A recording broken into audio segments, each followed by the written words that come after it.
Steffy did not arrive at suspicion through drama, or instinct alone.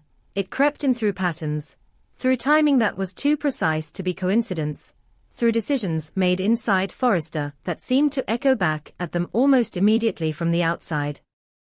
It began with small things, the kind executives usually dismiss when the company is moving fast. A meeting rescheduled at the last minute only to find that a competitor had already positioned themselves to counter the discussion. A confidential concept quietly shelved because an external brand released something eerily adjacent days before the internal pitch. At first, Steffi told herself this was the cost of visibility, that Forrester's influence made imitation inevitable. But as the weeks passed, inevitability began to look uncomfortably like intelligence leakage.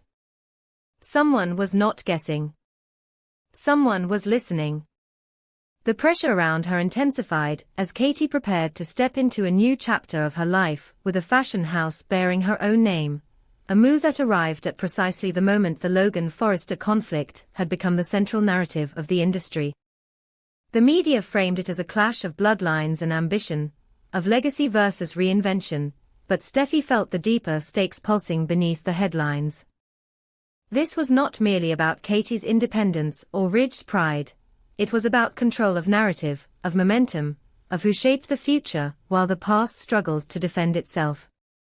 Every internal decision at Forrester now carried the risk of being weaponized externally, and Steffi could feel the walls tightening around her role as both leader and guardian. Unlike Ridge, who reacted to threat with confrontation and force, Steffi's instinct was to observe before striking. She had learned early that power was most effective when it moved quietly. Rather than accuse or dramatize, she began to map information flow with a meticulousness that bordered on obsession. Who had access to what? Who attended which meetings? Who lingered after discussions ended, asking questions that seemed harmless in isolation? She watched expressions, silences, hesitations. In those pauses, she sensed truths people did not realize they were revealing. Her solution was structural, not emotional. She implemented a new security protocol for the sample room and fitting areas, spaces where creativity was raw and vulnerable, where designs existed before they were polished into guarded assets. Access was narrowed. Entry logs were digitized. Schedules were fragmented so no single person held the full picture. The changes were framed as modernization, as protection against industrial espionage, but Steffi knew there was something else entirely, a net cast wide enough to catch a traitor without alerting them that they were being hunted. What she did not expect was the direction the trail would lead her. The recording surfaced almost by accident, a byproduct of a system designed to monitor room access and internal communications. It was brief, less than a minute, grainy and imperfect, but devastating in its clarity. Brooke's voice was unmistakable, warm and familiar, carrying the casual intimacy of someone who did not believe she was doing anything wrong. She spoke to Katie not in coded language, not with caution, but with the ease of shared history. She passed along a meeting schedule, a list of partners Forrester was courting, and then, almost as an aside, offered something far more dangerous, a vulnerability of Ridge's, a pressure point that, if pressed at the right moment, could unravel a negotiation before it ever found its footing. Steffi listened to the recording once, then again, then a third time, each pass stripping away another layer of disbelief. This was not speculation or interpretation. This was not an accidental slip. It was deliberate, informed, and personal. Brooke was not merely leaking information, she was translating it, contextualizing it, handing Katie not just data but strategy. And worse, she did so with a confidence that suggested this was not her first time. The expected reaction would have been explosive. Steffi felt it rise in her chest, hot and immediate, the urge to confront, to expose, to demand answers. Brooke had been a constant presence in her life, a complicated blend of family, loyalty, and history that defied simple categorization. Betrayal from an enemy was one thing. Betrayal from someone woven into the fabric of their world was another entirely. It threatened not just Forrester's security, but Steffi's understanding of the relationships she had grown up navigating. But Steffi did not explode. She went still. In that stillness, she recognized something crucial. Brooke believed she was untouchable. She believed her actions were justified, perhaps even noble, framed as support for a woman she saw as marginalized. That belief made her dangerous, not reckless. And it raised a question Steffi could not ignore. If Brooke felt comfortable sharing this much, how far was she willing to go? And who else, if anyone, was standing behind her, encouraging the reach of her hand? Silence became Steffi's weapon. She said nothing to Ridge, nothing to Taylor, nothing to the board. She did not confront Brooke, or warn Katie. Instead, she let the system continue to run, letting Brooke believe she was unseen, unchallenged. Steffi wanted more than a confession, she wanted a map. She wanted to know whether Brooke was acting alone, driven by emotion and old loyalties, or whether she was a conduit for a larger manipulation, a face for someone else's agenda. As days passed, Steffi watched Brooke with new eyes. Every smile felt calibrated. Every reassurance carried weight. Brooke moved through Forrester with the ease of someone who believed she belonged there by right, not permission, and Steffi realized how dangerous that entitlement could be. Brooke did not see herself as betraying Forrester. She saw herself as balancing scales she believed had been unfairly tipped. In her mind, helping Katie was not sabotage, but justice. The irony was not lost on Steffi. Brooke's actions mirrored the very argument Katie had been making publicly, that opportunity should not be hoarded by legacy, that power should circulate rather than calcify. But where Katie acted openly, building her own house in the light, Brooke moved in shadow, manipulating from within while maintaining the image of loyalty. That duplicity, more than the leaked information itself, unsettled Steffi most. Outside the walls of Forrester, the world was already choosing sides. The Logan-Forrester confrontation dominated headlines, think pieces dissecting every gesture, every statement, every silence. Katie's new fashion house was framed as a bold challenge, a necessary disruption, while Forrester was cast alternately as a threatened institution or an arrogant relic. In that climate, the revelation of internal compromise could have been catastrophic. Steffi understood that exposure at the wrong moment would not just damage Brooke. It would validate every accusation leveled against Forrester as unstable, divided, and out of control. So she waited. Each new piece of information confirmed her instincts. Brooke continued to share, carefully but consistently, feeding Katie insights that allowed her to anticipate Forrester's moves with unnerving precision. Negotiations stalled before they began. Partnerships hesitated. Forrester found itself reacting rather than leading, a position Steffi despised. And yet, through it all, she remained silent, allowing the pattern to solidify into proof no one could dismiss. In private moments, doubt crept in. Steffi questioned whether her restraint was strength or cowardice, whether her desire to understand the full scope of the betrayal was merely a way to avoid the pain of confrontation. Brooke was not just a colleague. She was family in all but blood, someone who had shaped Steffi's world since childhood. Exposing her would fracture more than a company. It would tear at the personal mythology that had sustained them all. But leadership, Steffi reminded herself, was not about preserving comfort. It was about choosing the least destructive truth, even when all options hurt. The question that haunted her most was not how to confront Brooke, but when. Timing, she knew, would determine everything. Reveal too early, and Brooke would retreat, denying, reframing, positioning herself as misunderstood. Reveal too late, and the damage might become irreversible.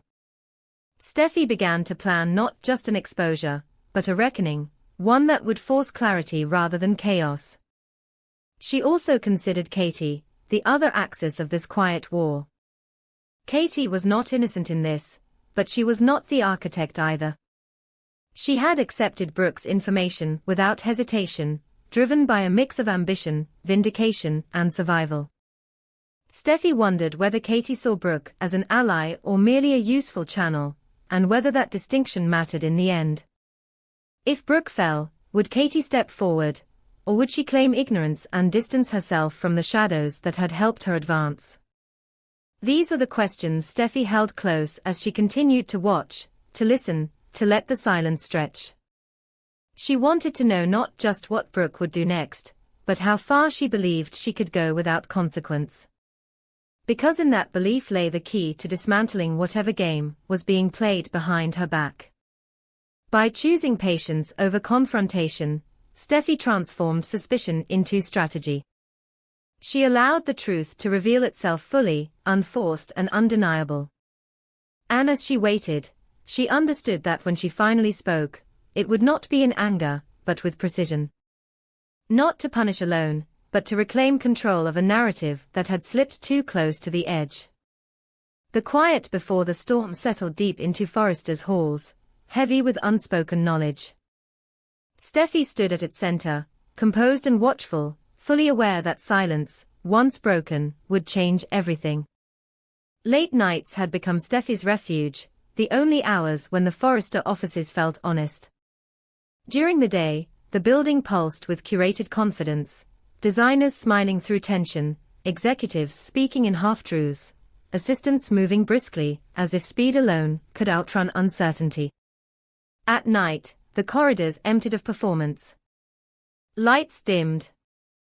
Sounds softened. The building revealed itself not as an empire, but as a structure held together by paper, promises, and the fragile will of the people inside it. That was why Steffi had returned after midnight, long after she should have been home, long after exhaustion had dulled her judgment.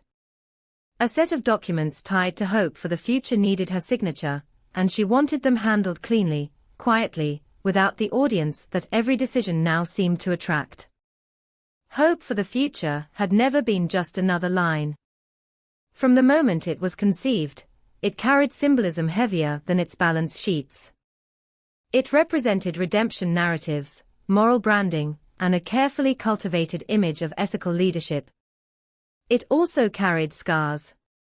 Steffi had once enforced rules on hope that many inside and outside the company called ruthless, framing it as discipline, as corporate necessity, as the price of order in a house that thrived on structure. She told herself then that it was about fairness and accountability. On nights like this, she admitted it had also been about power, about reminding everyone, including Hope, that compassion did not outrank authority at Forrester. She moved through the office with practiced familiarity, heels muted against carpet, blazer draped loosely over one arm. The documents were straightforward, yet she read them slowly, methodically, aware that nothing tied to Hope was ever simple. Each signature felt heavier than ink, each page an echo of unresolved history. She was finishing the last file when voices drifted down the hallway, low but animated, carrying just enough clarity to arrest her movement. Hope's voice came first. Calm, deliberate, threaded with a conviction that had sharpened over the years. Katie's followed, warmer but edged with calculation, the tone of someone who had learned patience the hard way. They were close, closer than Steffi expected at that hour, their conversation unfolding near the conference room she had passed moments earlier. Instinct told her to announce herself, to step forward and remind them that the building was not theirs after hours. Instead, something held her still. Perhaps it was the familiarity of Hope's cadence, or perhaps it was the subtle urgency woven into Katie's replies.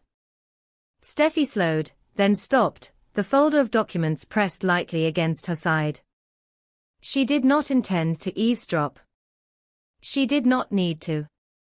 The words reached her anyway, carried by a silence that seemed to lean in. They were not discussing fabrics or forecasts. They were discussing structure. Hope spoke of a pathway, careful to frame it as legal, methodical, almost clinical. She talked about governance, about leverage points embedded deep within corporate frameworks, shareholder confidence, partner alignment, brand trust. She spoke not with anger, but with clarity, as if mapping a terrain she had studied for a long time. Katie responded with additions, filling in gaps, connecting dots, offering real-world pressure points drawn from her own experience navigating power structures that had never fully welcomed her.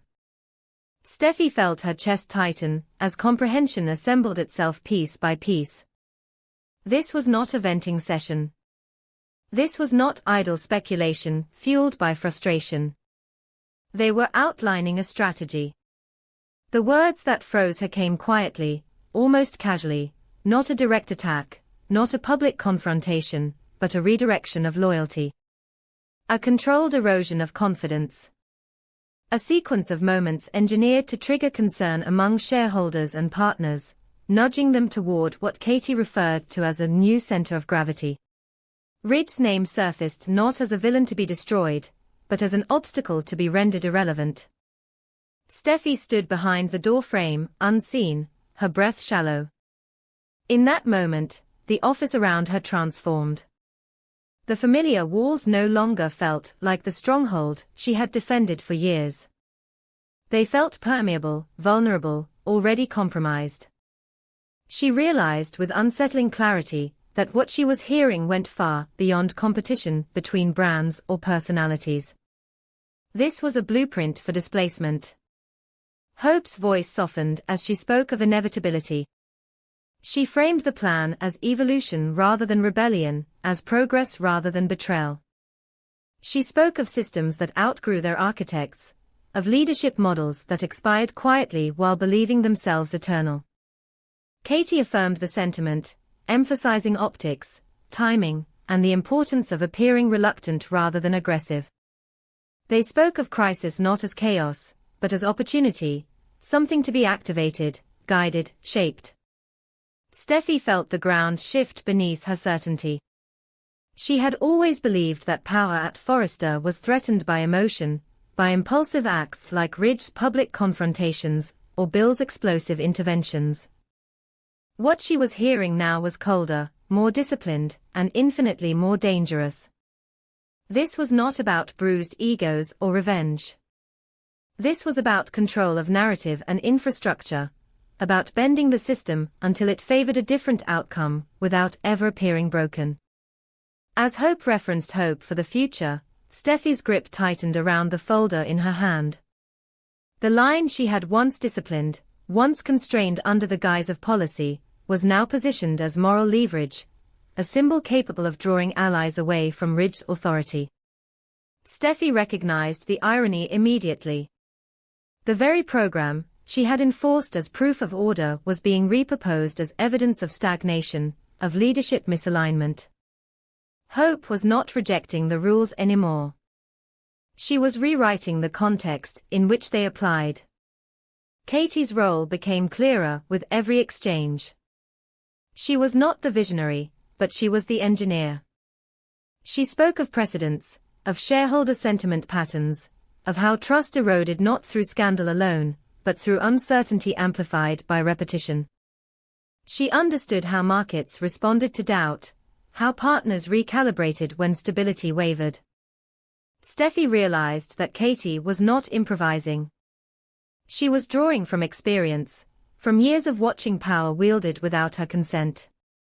Behind the door, Steffi felt the collision of past and present. Memories surfaced of earlier conflicts with Hope, of moments when she had enforced boundaries with unwavering confidence, believing that clarity equaled strength. She had told herself then that Hope needed structure, that Forrester could not afford idealism unchecked by discipline. Listening now, she understood that Hope had learned the lesson differently. She had not rejected structure. She had studied it, mastered it, and now intended to use it. The word that crystallized everything arrived without emphasis, spoken almost thoughtfully: legitimacy. Hope spoke of transferring legitimacy, of making it seem as though leadership had shifted naturally, driven by consensus rather than force. Steffi felt a chill that had nothing to do with the late hour. Legitimacy was the one currency power could not counterfeit. Once lost, it rarely returned intact. Her instinct was to step out, to confront them immediately, to expose the conversation before it could root itself deeper. But another instinct, older, honed through years of watching boardrooms fracture under premature reactions, held her in place. She remembered how silence could be more revealing than accusation. How people, believing themselves unobserved, revealed not just plans but convictions. She listened as Hope acknowledged the risk. There would be fallout, reputational damage, personal costs. She did not deny it. Instead, she framed those costs as necessary, even ethical, in pursuit of a leadership model she believed was overdue. Katie echoed the sentiment, reminding her that history rarely favored those who waited for permission to change it. Steffi felt something close to grief press against her ribs. This was not the reckless ambition she had prepared herself to confront. This was belief. And belief, when paired with strategy, was difficult to dismantle without becoming the villain of the story. When the conversation finally wound down, when chairs scraped softly and footsteps receded, Steffi remained where she was. The office had returned to silence, but it no longer felt neutral.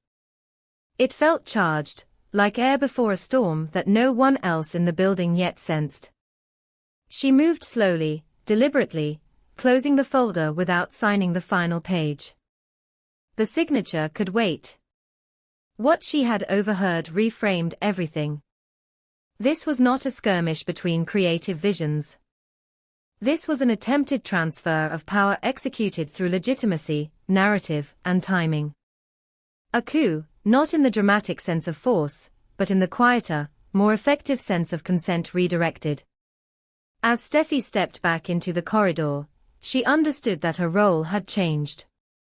She was no longer simply defending her father's authority, or the company's legacy. She was standing at the edge of a systemic challenge that required restraint as much as resolve. Confrontation would come, but not yet. Not without understanding the full architecture of what was being built against them. She left the office that night with the city lights reflecting off glass and steel, aware that Forrester was already under siege, not from the outside, but from within the rules that had once protected it. And as she walked into the darkness, Steffi accepted the truth she could no longer deny: this was no longer competition.